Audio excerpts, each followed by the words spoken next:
ನಮಸ್ಕಾರ. ನಾನು ಮಂಡಳ್ಳಿ ನಾಗರಾಜು ಮಾತಾಡ್ತೀನಿ.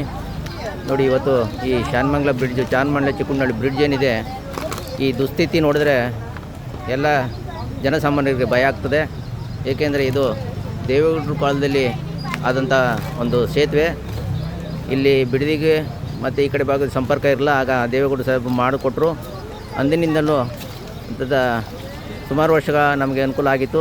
ಈಗ ಹಲವಾರು ವರ್ಷಗಳಿಂದ ನಮಗೆ ಇಲ್ಲಿ ಎಲ್ಲ ವೇಸ್ಟು, ಬೆಂಗಳೂರು ವೇಸ್ಟು ಎಲ್ಲ ನೋಡಿ ಕಾಣ್ತಾ ಇದ್ದೀರಲ್ಲ, ಇದು ವೇಸ್ಟ್ ಬಂದು ಇಲ್ಲಿ ತಡ್ಕೊಂಡು ರಾಶಿಯಾಗಿ ನೋಡಿ, ಬೆಟ್ಟದ ರಾಶಿಯಾಗಿ ಬಿದ್ದಿದೆ. ಇದೆಲ್ಲ ಕಡೆ ಜಾಮ್ ಆಗಿ ಇದು ನೀರು ಮೇಲೆ ಇವತ್ತು ಸೇತುವೆ ಮೇಲೆ ಹರಿತಾ ಇದೆ. ಇದು ಹಲವಾರು ವರ್ಷಗಳಿಂದ ಇದೇ ಪರಿಸ್ಥಿತಿ ಇದೆ. ಇವತ್ತು ಜನಸಾಮಾನ್ಯರು ನೋಡಿ ಓಡಾಡೋಕ್ಕಾಗ್ತಾಯಿಲ್ಲ. ಎಲ್ಲ ವಾಹನಗಳು ಕೂಡ ಇಲ್ಲಿ ಬಂದು ಜಾಮ್ ಆಗ್ತಾ ಇದ್ದಾವೆ.